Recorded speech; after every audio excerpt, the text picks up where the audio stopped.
Si maintenant vous recevez de moi, alors vous allez arriver à la perfection dans ce domaine-là. C'est quoi la perfection? C'est la chokhma et la bina. C'est-à-dire vous allez avoir cet outil extraordinaire de transformer la chokhma en bina. Comme il lui donne le chevalier, il lui donne au fils du roi, il lui donne la vine d'avar, mitor d'avar. Je vais te donner quelque chose avec quoi tu vas avoir le pouvoir, le vrai pouvoir. Le vrai pouvoir, tu vas y arriver quand tu auras la déduction, quand tu sauras déduire.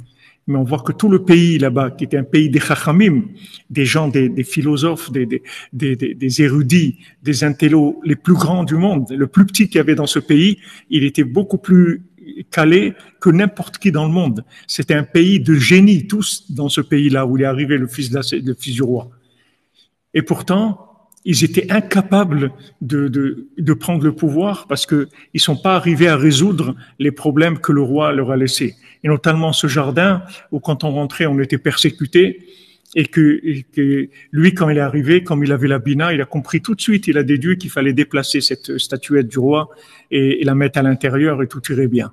Et après, ils l'ont emmené devant ce trône et il a vu que la rose était par terre, il fallait la mettre en haut. Il a remis toutes les choses, il les a remises à leur place.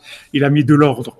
Et quand il a mis de l'ordre dans les éléments, après il y a eu cette mélodie extraordinaire qui a commencé à chanter, cette mélodie qu'il avait eu dans le petit outil qu'il lui avait donné l'homme de la forêt. Après, il a retrouvé cette symphonie, cette musique extraordinaire avec le trône. Donc ici, c'est la même chose. Cette mélodie-là, elle va permettre en fait à la chokhma et la bina de fusionner. Cette mélodie, elle va faire fusionner la chokhma et la bina. Donc, même que Rabbeinu, il n'est pas arrivé à être écouté. Parce que si Rabbeinu, il avait été écouté, il avait accepté, alors Shlomo Ephraim, ça aurait été le Mashiach. Mashiach ben Yosef, Mashiach ben David. Mais comme Rabbeinu, il n'a pas été écouté, donc le Mashiach, il ne pouvait pas se révéler. C'est ce qu'il dit ici, Be'ita, c'était pas possible. C'est pas possible d'amener le Mashiach parce que les éléments, les conditions ne sont pas requises. Donc maintenant, Rabbeinu, il n'a pas amené le Mashiach, mais il a amené Sipurei Maasiot. Maintenant, Sipurei Maasiot, c'est les outils avec quoi on fait venir le Mashiach. C'est-à-dire les Sipurei Maasiot, ils vont transformer les cœurs de pierre en cœurs de chair. Qu'est-ce que c'est un cœur de pierre? C'est un cœur qui vit avec de la connaissance. Donc quelqu'un qui vit avec de la connaissance, il a un cœur de pierre. C'est-à-dire qu'il peut pas sentir des choses parce qu'il n'a pas de bina. Bina liba, la bina elle est dans le cœur. Quelqu'un qui a que de la connaissance, il a le cœur dur parce qu'il sait pas comment on applique ces choses-là, comment on les vit. Donc il n'arrive pas à vivre avec son cœur ce qu'il apprend. Il apprend des choses, mais son cœur n'arrive pas. Alors maintenant, Rabbeinu, Baruch Hashem, il a, si vous voulez, comme je vous ai dit, les premières louchot, elles n'ont pas marché. Parce que les premières tables, elles étaient chokhma et bina ensemble. Imaginez-vous que vous entendez quelque chose. C'est-à-dire, on vous dit, tu sais, mitzvah gdola, liot besimcha tamid. C'est une grande mitzvah d'être toujours joyeux. On vous dit ça, et quand on vous le dit, tout de suite, vous devenez joyeux. Tout de suite. Ou bien on vous dit, tu sais, il faut pas se mettre en colère.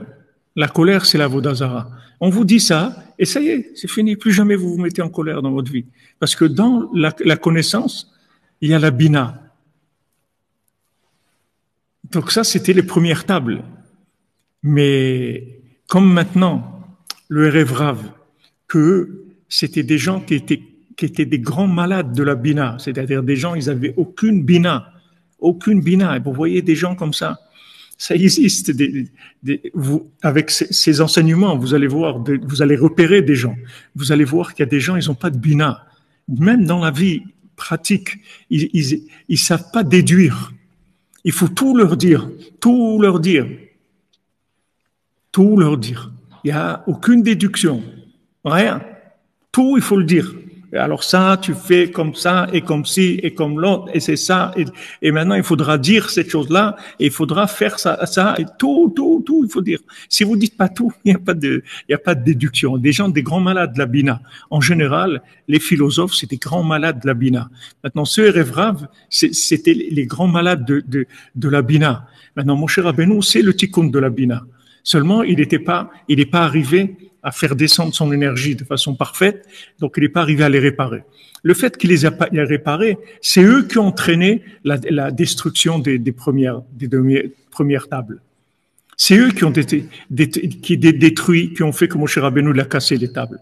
Parce que du fait que eux, ils n'ont pas eu la bina, ils sont pas arrivés à changer leur comportement. Donc ils ont reçu la Torah, mais ils sont restés des Égyptiens complètement dans leur comportement. Ils aimaient la fête et les trucs et tout ce qui est interdit, etc. C'est ça qui les intéressait. Il dit, c'est mignon la Torah, c'est extraordinaire tout, mais moi ce que j'aime, c'est les poubelles, c'est tout.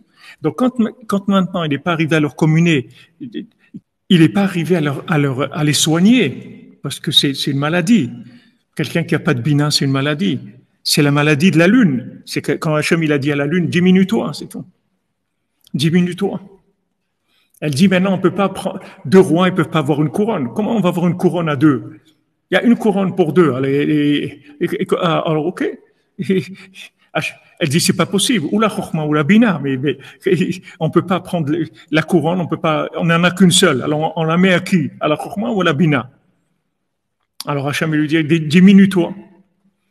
Maintenant, tu vas te diminuer. Et si maintenant le soleil, il arrive à te communiquer la chokhma, à éclairer en toi, alors tu seras plus grande que le soleil. Parce que maintenant, tu seras la chokhma qui sera transformée en bina, elle va donner du da'at, va t'imale ta'aretz de'a, que la terre va se remplir de da'at d'Hachem, de la connaissance d'Hachem, c'est-à-dire du vécu, de la conscience de Dieu. Donc ça, c'est le problème du monde depuis le début, c'est comme ça. Tout Noach et tout le déluge et tout, la tour de Babel, tout, c'est que ce problème. C'est toujours ce problème-là. Chokhma Bina, c'est le problème binaire. Tout le temps, c'est ça le problème.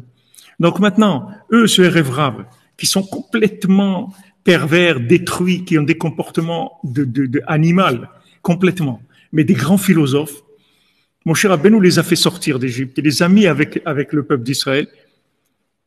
Et c'est vrai que il était arrivé à les transformer, à leur donner la bina, ils seraient montés à des niveaux extraordinaires, comme Yitro.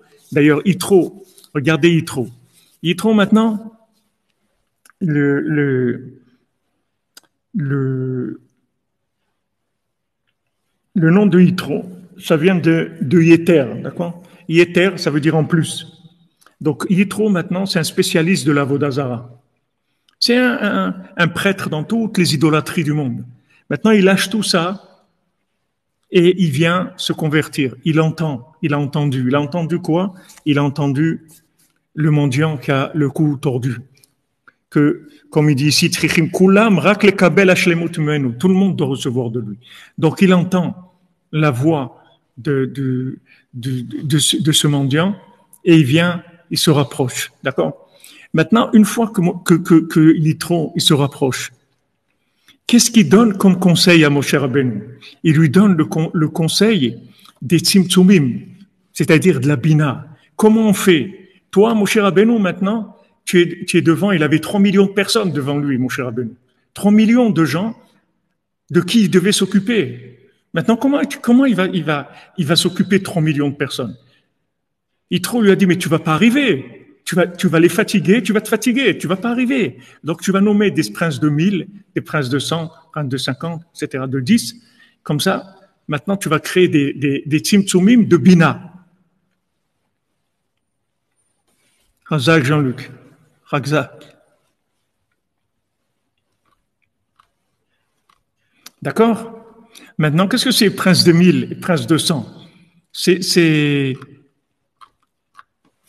C'est le tzimtzum, c'est la bina. Qu'est-ce que c'est la bina? C'est la possibilité de transformer de la connaissance en vécu, c'est-à-dire du soleil en lunaire. C'est-à-dire qu'on arrive à la connaissance pratique. La connaissance pratique, les travaux pratiques. C'est ça la bina. Donc maintenant, vous voyez que lui-même, Yitro, le fait que maintenant, il est venu par l'effet de la Bina, c'est ça qui lui a fait lâcher les 70 Avodazara, et les 70 idolâtries qui étaient l'opposé des 70 facettes de la Torah. Donc il est sorti avec les Sipurim Asiot, il s'est réveillé avec Sipurim Asiot, il a réparé les 70 facettes de la Torah. Et là, qu'est-ce qu'il donne comme secret à Moshe Rabbeinu? Il donne le sort de la Bina, du Tzimtzum. Il lui dit, regarde, tu vas diviser. Toi, tu vas te diviser en 1000, après en 100, et après en 50, en 20, en 10. Tu vas te diviser tu vas arriver, après, tu vas diriger, mais tu vas pas diriger tous les 3 millions. Toi, tu vas diriger les princes de 1000, c'est tout. C'est-à-dire, en fait, tu vas avoir 3000 personnes de qui tu vas t'occuper, c'est tout. Ces 3000 personnes, quand ils ont un problème, ils vont venir te poser une question. Mais sinon, tout le reste, ça va se gérer. Le prince de 10, quand il a un problème, il va s'adresser au prince de 100 et au de 50 ou de 100, je ne sais plus quelle est la division exacte. Mais vous voyez que il lui donne le sort de la Bina. Il lui donne une application de la Bina. Donc, ce Erev Rav maintenant qui sort dans toute la rigueur, puisque maintenant la Chokhma sans Bina, c'est de la rigueur à l'état pur, c'est des dinim, c'est de la rigueur à la connaissance sans cœur. C'est de la rigueur totale, parce que quelqu'un qui sait quelque chose, mais qui n'a pas de bina, la seule façon qu'il a de pouvoir vivre sa connaissance, c'est la rigueur, c'est tout. Il doit être rigoureux. Mais pourquoi? Parce qu'il n'y a pas de cœur. Si quelqu'un il a le cœur, il n'a pas besoin de rigueur, parce qu'il vit la chose, il n'a pas besoin de rigueur. Mais quelqu'un qui n'a pas de cœur, il a un cœur de pierre. Donc, tout ce qu'il sait, s'il veut l'appliquer, il faut beaucoup de rigueur, beaucoup de rigueur. Donc, le Erev Rav, c'est la rigueur. La rigueur, et c'est les tavot, c'est tous les plaisirs de ce monde. Donc, eux, ils entraînent le fait que les premières louchot, elles sont brisées. Et maintenant que les premières louchot, elles sont brisées, on a donné les deuxièmes tables. Mais dans les deuxièmes tables, il n'y a pas la Bina et la Chokhma ensemble. On te donne la Chokhma. Maintenant, Bina, it's up to you. Il faut que tu cherches. Parce qu'on a mis l'oubli. L'oubli, ça veut dire qu'on ne sait pas comment connecter la connaissance avec le vécu. Entre les deux, il y a de l'oubli. Il y a un manque d'information. Donc maintenant, il y a une épreuve, à toi de chercher. Si tu cherches, tu vas trouver.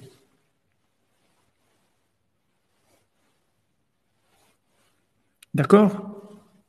Si tu cherches, tu trouves. Tu cherches pas, tu trouves pas. On va te dire, voilà ce qu'il faut chercher. On va te donner toutes les infos. Mais il faut que tu cherches. Les premières tables, tu n'as pas besoin de chercher. Tu n'as pas besoin de chercher. Première table, tu deviens automatiquement la chose. Pas besoin de chercher. Tu entends l'info, tu deviens automatiquement. Dans la connaissance elle-même, il y avait la Bina. Donc c'était extraordinaire, c'était la Géoula. Donc ça n'a pas été possible. Il y a eu les deuxièmes louchot. Maintenant, Rabbeinu, quand il est venu, il a amené le Moachnoun, le cerveau de la 50e porte, et il a amené les Sipurim Asiyot. Les Sipurim Asiyot, c'est comment maintenant je vais faire devenir quelqu'un, je vais changer quelqu'un, malgré son cerveau. C'est-à-dire comment je vais pouvoir court-circuiter son cerveau. Parce que son cerveau me dérange. Parce qu'avec le cerveau qu'il a, jamais il pourra avoir de la bina. Impossible. Parce que si tu fais l'opération de son cerveau plus ses midotes, tu vas arriver à une catastrophe. Avec le cerveau qu'il a et les midotes qu'il a, il est incurable, le bonhomme. Incurable. Impossible. No way. Rien. Tu peux rien faire de lui. Rien. Tu peux rien faire. C'est un philosophe pourri. Un philosophe pourri. Allez, vas-y. Occupe-toi de lui. Vas-y. Essaye. Tu peux pas. Tu peux pas. Tu peux rien faire.